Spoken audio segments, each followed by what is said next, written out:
வணக்கம் நண்பர்களே. Next in astro நேயர்கள் அனைவருக்கும் கோடான கோடி நமஸ்காரங்கள். வாழ்க வாழ்க வாழ்க. நான் உங்கள் ஜோதிடர் டாக்டர் ஓம் சக்தி ராஜா. மார்கழி மாதத்தினுடைய பலாபலன்களை நம்ம இப்போ பார்க்க இருக்கிறோம். ஒவ்வொரு மாதத்தினுடைய பலன்கள் கிரக நகர்வுகளை மையப்படுத்தி தான் நம்ம சொல்கிறோம். சூரியனை மையப்படுத்தி நம்ம பலன்களை எடுத்துட்டு வரோம். அந்த வரிசையில் இந்த மார்கழி மாதம் என்பதே மாதங்களில் மார்கழி சூரிய பகவானுடைய நகர்வு.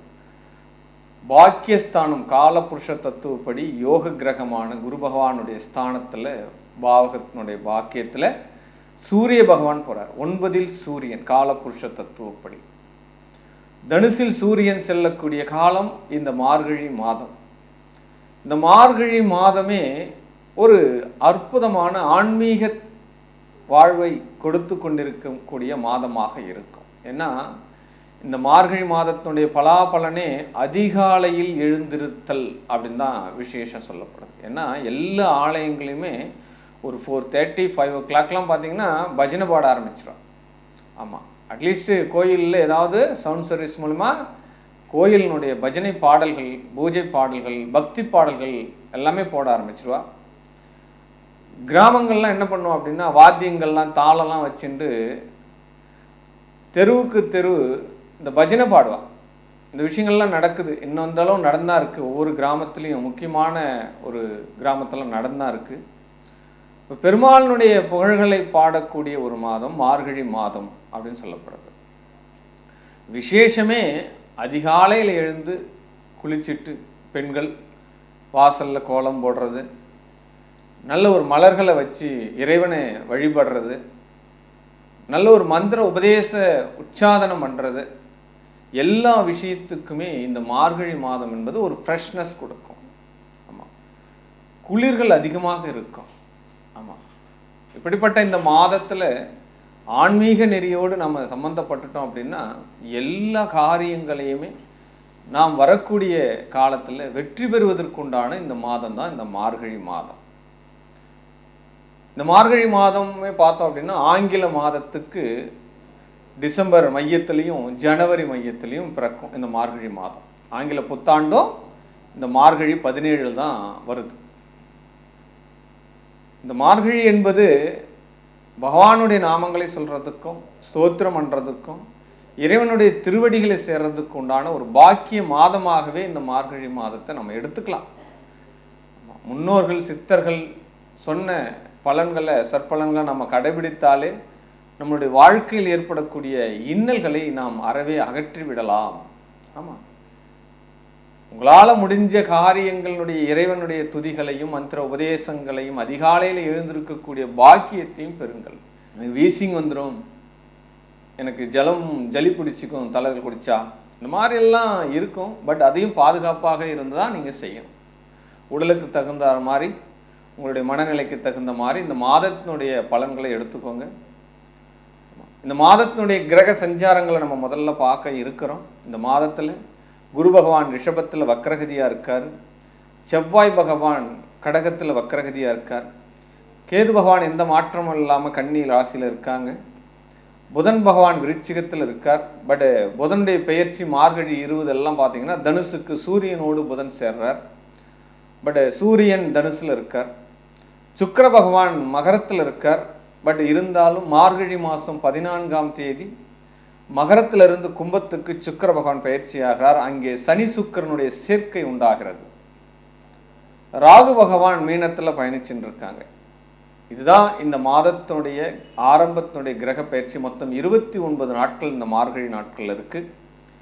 பட் இந்த மாதத்தினுடைய மார்கழி 14 சுக்கிரன் சனியினுடைய சேர்க்கை, மார்கழி 20 புதன் சூரியனுடைய நிபுணத்துவம் வாய்ந்த இந்த அறிவாற்றலோடு இருக்கக்கூடிய கிரகங்களான இந்த சூரியனுடைய புதனுடைய சேர்க்கை இந்த மாதத்தினுடைய 12 ராசிக்கும் எவ்வகையில் வெற்றி பெறப் போகிறது, 12 ராசியினர் எந்த வகையில் சாதனையாக்கி கொள்ளப் போகிறீர்கள் அப்படின்றதான் வாங்க 12 ராசிக்கும் உண்டான பலன்களை நம்ம பார்க்கலாம்.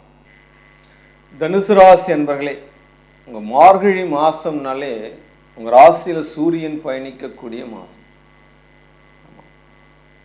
பாக்கியாதிபதி உங்கள் ராசிக்கு வரார் அப்படின்னுக்குள்ள அதிர்ஷ்டம் உங்களை தேடி வரப்போகிறது அப்படின்னு பேர். தந்தை சார்ந்த உறவுகளிலிருந்து நல்ல பலன்கள் அமையப் போகிறது. தந்தையினுடைய பிளெஸ்ஸிங் உங்களுக்கு கிடைக்கப் போகிறது. முன்னோர்களுடைய ஆசைகள் உங்களுக்கு கிடைக்கப் போகிறது.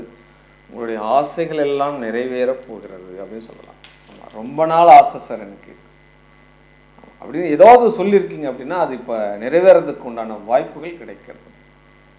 தனுசு ராசிக்கு இந்த மாதம் முழுவதுமே நீங்கள் செய்யக்கூடிய விஷயங்கள் என்னென்னா சூரிய பிரார்த்தி, சூரிய நமஸ்காரங்கள். உங்களுக்கு தெரியுதோ தெரியலையோ குளிச்சுட்டு இரு கையும் கூப்பி தலைக்கு மேலே வச்சுட்டு ஓம் சூரிய பகவானே போற்றின்னு சொல்லுங்கள், இல்லை பாஸ்கராயா போற்றின்னு சொல்லுங்கள். உங்களுக்கு என்ன தோணுதோ அந்த சூரிய பகவானை சேவாத்தி பண்ணுங்கள். மிகப்பெரிய ஒரு வெற்றியை இந்த மாதம் நீங்கள் ஈட்டலாம். சந்தோஷம் தாண்டவமாடும் சார். உங்கள் குடும்பத்தில் நல்ல வரையான திருமண வாய்ப்புகள் வரும். பிள்ளைகளுக்கு நல்ல வேலை வாய்ப்புகள் கிடைக்கும். கடன்கள் அடைவு பெறும். சேவிங்ஸ்கள் உண்டுபடும். இதுதான். எந்த கிரகங்கள் நமக்கு சாதகமாக இல்லையோ அந்த கிரகங்களுடைய வழிபாடுகள், அந்த கிரகங்களுடைய உச்சாரங்கள் நம்ம எடுத்துக்கொண்டால் நமக்கு யோக பலன்கள் கிட்ட. இதுதான் ஜோதிட நுணுக்கம். அவ்வளோதான். இதை தாண்டி வேற எதுவும் இல்லை சார். ரொம்ப தேடுதல்கள்லாம் ரொம்ப ரொம்ப தேடிட்டே இருக்கணும். உங்களுடைய ஜாதகத்தில் எந்த கிரகங்கள் மைனஸாக இருக்குது அவ்வளோதான். அந்த மைனஸான கிரகத்தினுடைய மைனஸ் நமக்கு நடக்காதவொன்னு நம்ம என்ன பண்ணணும்? எதிரிக்கிட்ட என்ன பண்ணணும்? ரொம்ப ஆக்ரோஷமெல்லாம் போய் சண்டை போடக்கூடாது. போட்டால் என்ன பண்ணுவான்? அவனும் விவாதம் பண்ணுவான். அப்போ என்ன பண்ணணும்? சரணாகதி அடைந்து விட வேண்டும். அப்போ சரணாகதி அடைஞ்சிட்டோம் அப்படின்னா அந்த பலன்கள் நம்மளுக்கு கிடைக்கும். இதுதான் யோகமாக மாற்றுறது நம்ம ஜாதகத்தை. இதை தான் நம்ம கைடன்ஸ் பண்ணிட்டு இருக்கோம். தினசரி வருமானம் செய்யக்கூடிய நபர்கள், தினம் தினம் வருமானம், டெய்லி கேஷ், உங்கள் வீடு ஃபுல்லாக இந்த மாதம் முழுவதுமே உங்களுக்கு தினசரி செலவுகளுக்கு பணம் வந்து கொண்டே இருக்கும். அதில் மாற்று கருத்து கிடையாது. உங்கள் கையில் லட்சுமி தாண்டவமான போகிறா. இந்த மார்கழியினுடைய பிற்பகுதியில் அனுகிரகம் உண்டு உங்களுக்கு. வேறு யாராருடைய பணமாவது உங்களுக்கு கையில் வந்துடும், வீட்டுக்கு வந்துடும். அதெல்லாம் உங்கள் வீட்டில் வச்சு சேமித்து வச்சுருக்க போகிறீங்க. வீடு அதாவது ரொம்ப நாளாக இழுபறியாக இருந்த பணம் இப்பொழுது வரும். அது கண்டிப்பாக நடந்துடும். உங்களுடைய வார்த்தைகளுக்கு ஆரோக்கியம் உண்டு. அதே நேரத்தில் அனுகிரகம் உண்டு. வாக்கு பலம் உண்டு. தெய்வ வாக்கு உண்டு அப்படின்னு சொல்லலாம். உங்களுடைய குடும்பங்களில் அலாவிதிய வெற்றிகள் உண்டு அப்படின்னு சொல்லலாம். வார்த்தை போர்கள் அதெல்லாம் மாறி குடும்பத்தில் கணவன் மனைவி கிட்ட ஒற்றுமையாகி ரொம்ப ரொம்ப ரொம்ப ஸ்ட்ரெஸ்ஸாக இருந்த மைண்டு இந்த மாதம் உங்களுக்கு பீஸ்ஃபுல்லாக இருக்க போகுது. ஆமாம், ரொம்ப நாள் நினைப்போம் இல்லையா, என்னடா வாழ்க்கை இது, நம்ம ஓடாத ஓட்டம் இல்லை, ஆடாத ஆட்டம் இல்லை, ரொம்ப ரொம்ப ஓடிண்டே இருக்கும். ஆனால் அச்சீவ்மெண்ட் எங்கே இருக்குது, கோல் எங்கே இருக்குது, விடையே தெரியலையே. எங்கேயாவது ஒரு தனியாக ஒரு கைத்து கட்டில் போடணும், தென்னை மரத்துங்க எங்கேயாவது தூக்கம், நல்ல தூக்கம். நம்ம தூங்கியே ரொம்ப காலமாக ஆகிப்போச்சு. ரொம்ப தூங்கியே ரொம்ப காலம் ஆகிப்போச்சு. தூங்கணும்னா தூக்கமே வர மாட்டேன், ஏதோ பிறண்டு படுக்கிறோம். இதெல்லாம் நல்ல மெத்த வாங்குகிறோம், நல்ல உயரிய காசு போட்டு வாங்குகிறோம், இருந்தாலும் ஆனால் தூக்கம் சரிவா இல்லையே. இந்த மாதிரி நினச்சின்னு இந்த தனுசு ராசி என்பவர்களாம் இந்த மார்கழி மாதம் நல்ல ஒரு பீஸ்ஃபுல் மைண்டாக இருக்க போது ரிலாக்ஸேஷன் நீங்கள் பண்ணிக்கலாம். சுக்கிரன் 2ல் இருக்கார், வருமானத்துக்கு குறை இருக்காது. 3ல் போகிறார், உங்கள் கை ஆகர்ஷணம் இருக்கும், தெய்வ ஆகர்ஷணம் இருக்கும், சக்தியினுடைய அனுகிரகம் உங்களுக்கு எல்லாருக்கும் கிடைக்கும் அப்படின்னு சொல்லப்படுது. பட் சனி சுக்கிரனுடைய சேர்க்கை 3ஆம் இடத்துல சிற்றின்பம் பேரின்பமாக மாறும். 2 இன்பம் இருக்குது, ஒன்று சிற்றின்பம், ஒன்று பேரின்பம். பேரின்பத்துக்கெலாம் இப்போ நம்ம முயற்சி செய்ய வேணாம். கலியுகத்தில் பிறந்துட்டாலே சிற்றின்பம் தான். அப்போ 3ல் சனி சுக்கிரன், இப்போ சிற்றின்பத்துக்கு குறை இருக்காது அப்படின்னு சொல்லலாம். பட்டு இந்த காலகட்டத்தில் வாங்கக்கூடிய நிலவளங்கள் கொஞ்சம் கடன்களாக வாங்க வேண்டி வரும். பட்டு அப்படி வாங்குகிறோம் அப்படின்னா இந்த காலகட்டத்தில் வாங்கக்கூடிய வீடு, மனை, வண்டி, வாகனங்கள் எல்லாமே அபிவிருத்தி ஆகும். அதுக்குண்டான முயற்சிகள் உங்கள் ஜாதகத்தை பார்த்து வாங்கிக்க. ஏன்னா 4ல் ராகு இருக்கார். பட் ஆசைக்கு அளவு இல்லை. அது பெரிய பெரிய ஹைஃபையாக தான் இருக்க தோணும். அந்த ஹைஃபையாக போயிட்டு நம்ம ஒரு வலைக்குள்ளே மாட்டிக்கக்கூடாது, ரொம்ப ரொம்ப கவனமாக இருக்கணும் அப்படின்னு சொல்லப்படுது. பட்டு பிள்ளைகளினுடைய வளர்ச்சிகள் உங்களுக்கு மகிழ்ச்சி அளிக்கிற மாதிரி இருக்கும். என் பையன் நல்லா படிக்கிறான் சார், என் பையன் இப்போ ஆரோக்கியமாக இருக்கான் சார், என்னுடைய பையன் இப்போ ஸ்போர்ட்ஸில் வந்து திறமையாக இருக்கான், பரவாயில்ல, என்னுடைய பையன் என்னுடைய பெயரை காபந்து பண்ணிவிடுவான் அப்படின்ற மாதிரி தான் இருக்கும். ஏன்னா தனுசு ராசிக்கு 5ஆம் இடம் செவ்வாய் வர வீர தீரன் சார். உங்களுடைய மகன்கள் போய் நீச்சமாக இருக்குதுன்றதெல்லாம் வக்கரமாக இருக்குதுன்றதெல்லாம் கவலை வேணாம். பட் எப்பொழுதுமே தனுசு ராசிக்கு பிள்ளைகள் ஆரோக்கியமாகவும் வீரனாகவும் அதிவீரனாகவும் இருப்பார்கள். பெரிய பெரிய ஆளுமையாக இருப்பாங்க, ஸ்போர்ட்ஸ்மேனாக இருப்பாங்க, பெரிய பவரில் இருப்பாங்க. இதெல்லாம் நடக்கும். பட் 6லே குரு ஊரிலே பகைன்னு சொல்கிற இப்போ வக்கரமாக இருக்குது.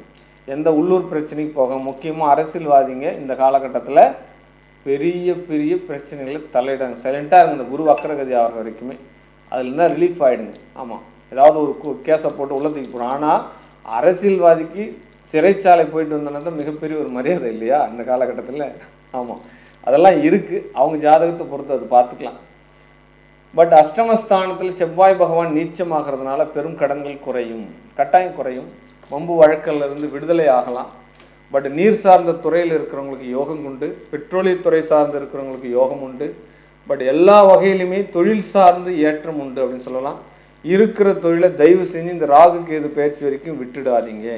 நான் புதுசாக செய்கிறேன், புதிய பரிமாணத்தில் கொண்டு போகிறேன், இன்னொரு பிஸ்னஸ் பண்ண போகிறேன், இதெல்லாம் உங்கள் ஜனன ஜாதகத்தை பார்த்து தான் சரி. ஏன்னா 10ஆம் இடத்துல கேது பகவான் பயணிக்கிறார். இந்த காலகட்டத்தில் நம்ம தொழிலை விட்டோம்னா இன்னொரு தொழில் வாங்குறதுன்றது கேள்விக்குறி. அப்படி ஏற்கனவே ஒரு ஒரு ஒரு ஒரு எந்த ஒரு கேவல சம்பளம் வாங்கிட்டு இருப்போம். இப்போ அதை விட வேறு வழி இல்லை, அங்கேயே இருந்திருக்கலாமே அப்படின்ற மாதிரிலாம் நிறைய ஜாதகங்கள் பார்த்து தான் இருக்கிறோம். பட் தெரிஞ்ச தொழிலை விட்டவனும் கெட்டான், தெரியாத தொழிலை தொட்டவனும் கெட்டான். தயவு செஞ்சு இந்த தனுசு ராசினியர்கள் இந்த கேதுனுடைய பயிற்சி வர வரைக்கும் செய்கிற தொழிலை சரிவிகிதமாக அப்படியே செய்து கொள்ளுங்கள் அப்படின்னு சொல்லலாம்.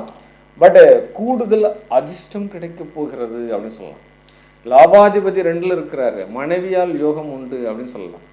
மனைவியால் யோகம்னா மனைவி யோகம் உண்டு அப்படின்ற எடுத்துக்கலாம். பட் 2வது திருமணத்துக்கு உண்டான சக்ஸஸ் உங்களுக்கு இப்போ நடக்கும். 11ஆம் இடம் தான் 2வது திருமணம், 2ஆம் இடத்துக்கு வராரு இல்லையா? பட் ஏதோ ஒரு விஷயத்தில் கனெக்ட் பண்ணுவார் உங்களுக்கு. லாபங்கள் குடும்பத்தில் உள்ள அத்தனை நபர்களும் கூட்டு முயற்சியால் லாபம் கிடைக்கும். அம்மா, பிள்ளை, மகன்கள் எல்லாம் சேர்ந்து செய்கிறா இல்லையா தொழில்? குடும்பத்தில் என்ன பண்ணியிருப்பா, ஒரு மளிகை கடை வச்சுருப்பா, பிள்ளை போயிட்டு கடைக்கு போயிட்டு வாங்கிட்டு வந்துருப்பார், அம்மா வியாபாரம் பண்ணுறோம், அப்பா கணக்கு எழுதுவார். இந்த மாதிரிலாம் பண்ணுறாங்க இல்லையா? ஒரு மாடு வளர்ப்பாங்க, ஒரு 10 மாடு வளர்ப்பாங்க, பிள்ளை போயிட்டு மாடை மேய்ச்சிட்டு வருவான், பால் கறப்பாங்க, ஊரில் பால். இந்த மாதிரிலாம் கூட்டு தொழிலாக செய்யக்கூடிய தொழில்கள் அத்தனையுமே நல்ல ஒரு வருமானத்தை கொடுக்கும் அப்படின்னு சொல்லலாம். திருமண காரியங்களை சற்று நம்ம மார்கழி மாதம் தை மாதத்துக்கு போஸ்ட்போன் பண்ணிக்கலாம். அந்த ஒரு விஷயத்தை மட்டும் நம்ம ஃபாலோ பண்ணிக்கலாம். பட் ஏன்னா 7 12ல் இருக்கிறா. பட் மனைவி சார்ந்த விஷயத்தில் ஏதாவது நகை கேட்குறா, ஏதோ ஒரு விஷயம் செலவு வைப்பாங்க, அது நல்லது தான், விடுங்க. மனைவிக்கு செலவு பண்ணுறதை பற்றி கவலைப்படாதீங்க. அவளுக்கு பண்ணக்கூடிய செலவு உங்களுடைய பிள்ளைகளுடைய ஆரோக்கியமாக வளர்ச்சி கொண்டு பண்ணும். உங்கள் குடும்பத்தில் சந்தோஷங்கள் தாண்டவம் ஆடும். கேட்டதை வாங்கி கொடுத்துருங்க. என்ன சார் பண்ணுறது, அவங்க ஆடம்பரமாக கேட்குறாங்களே, சந்தோஷமாக வாங்கி கொடுங்க. உங்களுக்கு சகல செல்வமும் உங்களை வந்தடையும் அப்படின்றது தான் என்னுடைய பிரார்த்தம் உங்களுக்கு. பட் இந்த தனுர் ராசி என்பவர்களுக்கு இந்த மார்கழி மாதத்தினுடைய வழிபாடாக நான் சொல்லக்கூடிய விஷயங்கள் என்னென்னா, ஒரே விஷயந்தான், ஆல்ரெடி சொல்லிட்டேன். சூரிய நமஸ்காரம் பண்ணுங்கள். மிகப்பெரிய ஒரு பலம் இந்த மாதத்தில் இருக்குது. வாழ்க வாழ்க வாழ்க.